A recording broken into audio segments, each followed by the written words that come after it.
pressure is also identified based upon P is equal to rho GH. So I have already specified you people regarding the significance of each notation, and in our this lecture and upcoming lectures, you people will be much more familiar with this terminology, that P is equal to rho GH and what are the different aspects that is supposed to be specified in this one. So generalized classification also we people have seen in the previous lecture. So what was the generalized classification? I would like to specify to you people regarding that generalized specification. So over here, classification of pressure measuring device, pressure measurement, I will note it as a one.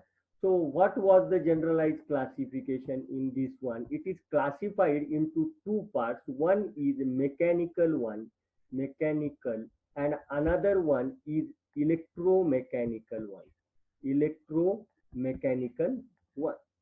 Now, broadly classifying mechanical part, mechanical one is classified as the statics and dynamics, static pressure measuring devices, and dynamic dynamic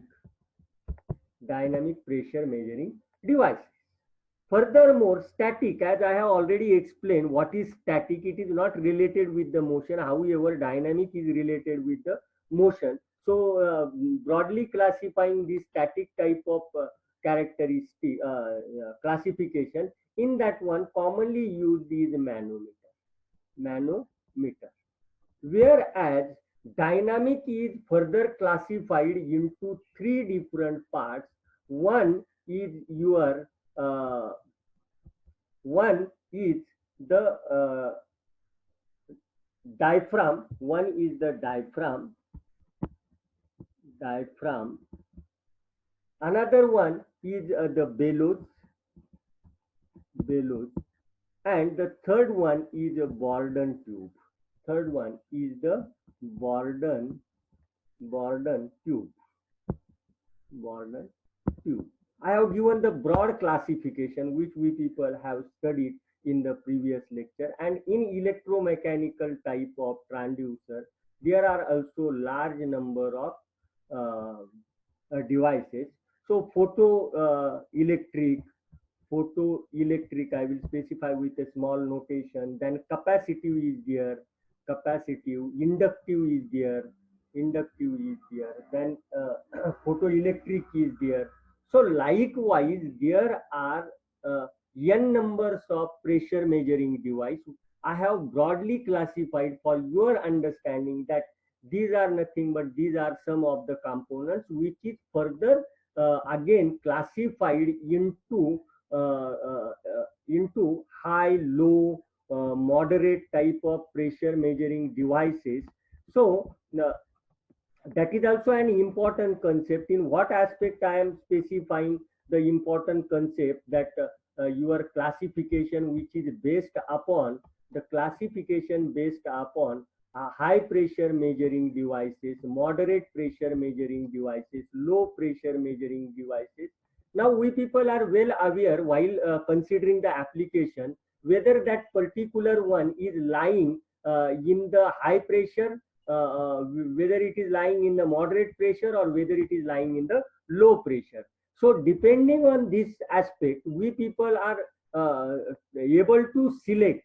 So this is going to help us in the selection criteria of the pressure transducers or pressure measuring devices. So whatever may be the application, that particular numbers also I have specified that this is the particular range, and on this particular range we people are going to select the pressure measurement. So while selection of this particular pressure measuring devices, it is much more significant that under which criteria that application falls, in the sense that I am specifying you people whether it falls under the criteria of high pressure, whether it falls under the criteria of low pressure or whether it falls under the criteria of moderate pressure. So these are the different pressure ranges, and when we are selecting the application, at that time we are coming to the conclusion which, no doubt, that all the sensors or all the transducers are used for the measurement of pressure, but which one will be the effective one that will not create any problem while measuring that pressure. So high pressure, moderate pressure, low pressure, it has been categorized. And for that measurement, suppose I want to measure a pressure of 10 psi. At that time, which transducer, pressure sensor or transducer will be applicable for that one?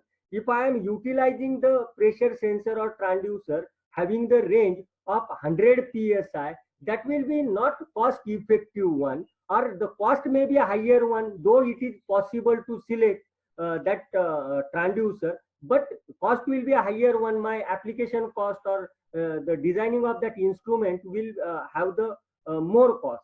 So that will not be a feasible one based upon the productivity of that application.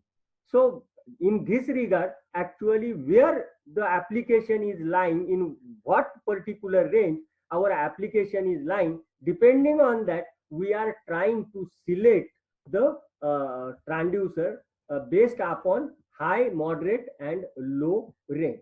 Okay. In this particular lecture, we are going to move in the depth of each and every classified transducer so as to understand its working principle and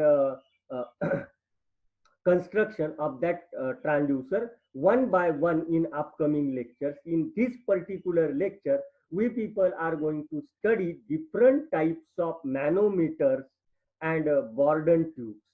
That will be its working, its construction, and how it is applicable for measurement of pressure.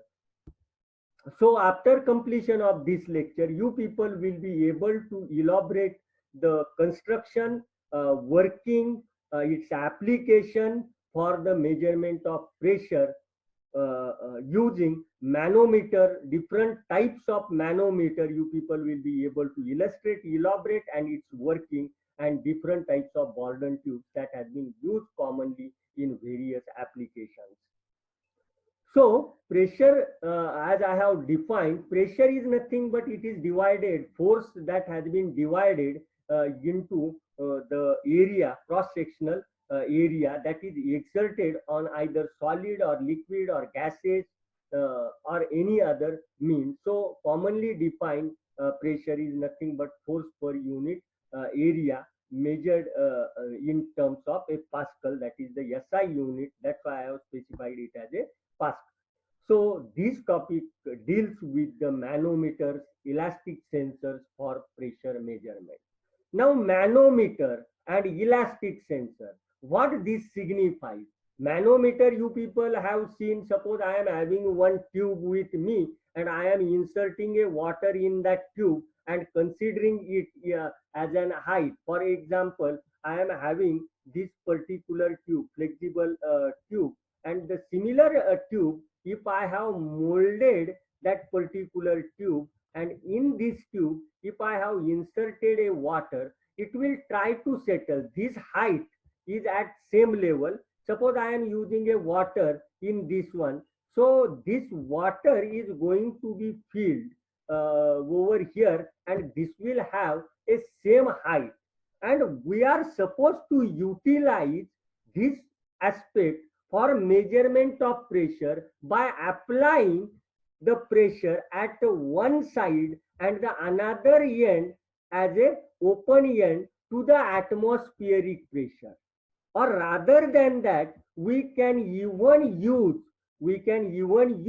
the two pressures as an input for this one. Either this one will be my P1, this one will be my P2. If my P1 is greater than that of my P2, at that time there will be variation in the level of the liquid. So this particular part will move and you can utilize it for the pressure measurement. In this one, maybe one pressure P1 may be unknown pressure, and P2 may be known pressure. So we can easily determine the value of the pressure, because as we have seen, pressure is given as P is equal to rho GH, and here we people are having the two pressures, so I can specify the change in the pressure which I am getting, P1 minus P2, P1 minus P2. So if I replace this P as a delta P, I am going to get rho GH. So this delta P is nothing but my P1 minus P2. So I can represent P1 minus P2 can be represented as rho GH. So likewise, we can identify the unknown pressure as we are moving ahead. Now, elastic type. So the basic concept we are trying to cover that elastic type, because in the upcoming slides, I have not represented all these meanings of elastic. What is the meaning of elastic? Suppose I am having a rubber band with a me. I am having a rubber band with a me. This one is the elastic element. This one is the elastic element. What is the property of the elastic element? When we people are applying a force, or when we people are applying a pressure, no doubt your pressure is defined as force per unit area.